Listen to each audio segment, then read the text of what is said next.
Okay, so I'm going to show you guys how I almost seamlessly add paw pads to various types of paws.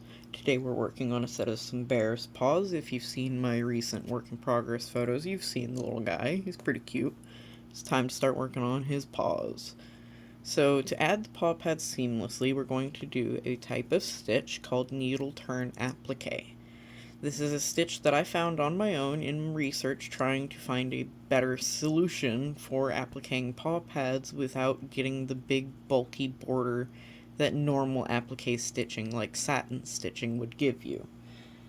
So how we're going to start this is you're going to take your paw pad that you have cut out to your pattern with just a little bit of seam allowance, and same with your finger. It has a little bit of seam allowance on it, and it has the paw pad traced out. I like to start at the top, but it doesn't really matter. You're just going to take and hook a tiny little bit of the fabric with your thread. Pull your thread almost all the way through. I always use a doubled thread, so this makes things a little bit easier, because now I can just slip my needle back through my thread loop, pull it, and it is anchored in place. So now that we have it anchored in the piece, what you're going to do is put it back down right next to where you just made that knot.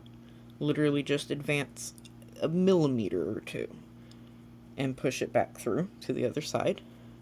So now it's coming out of the fur side. You're going to take your paw pad, figure out which direction you're going. Right now my minky is going this way, my fur is going this way. That's good, we want them to line up. So gently place that roughly where it needs to go.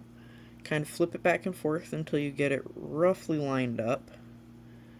And then you're going to take and you're going to gently place your thread. Try not to go through the backing again, just through the minky, just through the paw pad, and back up through. So you're going to just barely catch a little bit of the paw pad, okay? Just a little bit of that paw pad with the needle, and pull through. Now you're going to notice when you start to pull this tight, it's going to do this weird thing where it's turning the fabric. That's why it's called needle turn applique.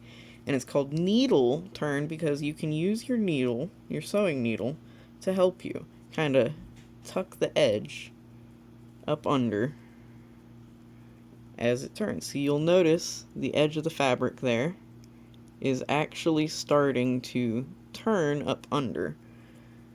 That's good, that's what we want. So you're going to go back down. Again, just advance a millimeter or two from where you were. Go back down through the fur and up like this. All the way. Okay. Now you're back on this side. Now you're going to advance again just the tiniest bit. You want to make these stitches as small as possible. All of these stitches should be teeny, teeny, tiny because you're basically doing a running stitch. And running stitches are not very strong unless you do very, very small stitches. So that's very important. So you're going to pull back through. And once again, you're just going to take the minky and just use your needle to kind of snag just a little bit of the minky and push your needle through and pull it back up. And again, you'll notice it start to do its own little thing where it kind of turns. Especially when you put the needle back down, you'll see it basically tuck itself in. Pull that tight. Be careful not to pull too tight as you're going because you'll notice, again, it's basically a running stitch. So if you keep pulling it tight, you'll get this puckering effect, and you don't want that. So don't pull too tight, keep it kind of loose. Not too loose, or else you'll be able to lift the paw pad up, and that's not what you want. But you keep doing this the whole way around. I'll come back to you and show you how to do it after that. So now you have about 3/4 or so sewn on your paw pad, and you are ready to stuff it. So you pause where you're at. Doesn't really matter where your thread's at. It may be easier for you to have it at the front, may be easier for you to have it at the back. You may not care. Doesn't matter. Take a little bit of stuffing and just stuff it in that little hole, that little gap. until it's nice and stuffed full, okay? Which varies. It depends on if your fabric stretches, like if you're using mochi minky for the paw pads. You won't have to stuff it quite as much to get a big, nice, thick paw pad. Whereas if it's non-stretch, you may have to stuff it pretty tight to get it to puff out any. So that's really up to you. Looks like I may have actually gotten enough in that first go, because this is already pretty firmly stuffed. I don't think I'm going to add any more, so there you go. Now we got to close it up. So I'm currently at the front, but I have not gone through the minky, I've just gone through the fur, so the next step, having just come up through the fur, is to go into the minky. So I'm going to snag a little bit of the minky and pull through. And then go back down through the fabric, the fur, I should say, and pull through. Go back up through the fur and pull through. Snag the minky and pull through. You get the gist. You know, it's a simple stitch, but it really gets the job done, and I really like it for how it makes the paw pad almost seamless.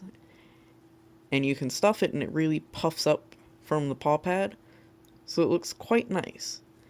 I'll show you how to finish it off in just a second once we get to the last stitch, but for now you get the idea. Go all the way around. Meet me back there. Okay, now you'll see that I'm actually just past my beginning knot. Just past it.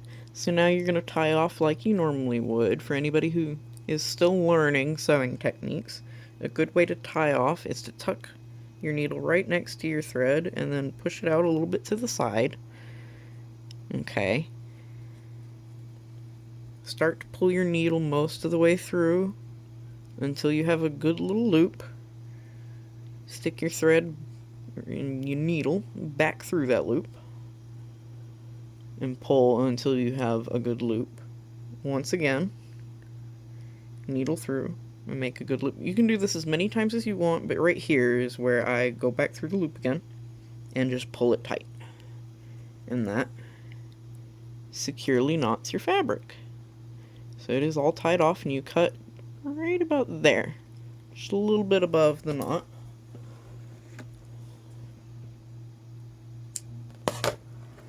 And boom, you have yourself a nice seamlessly appliqued paw pad. Hope you guys liked this little mini tutorial. I've never done anything like this before, but I'm hoping it was helpful to you guys. Let me know if you want to see more. Happy crafting.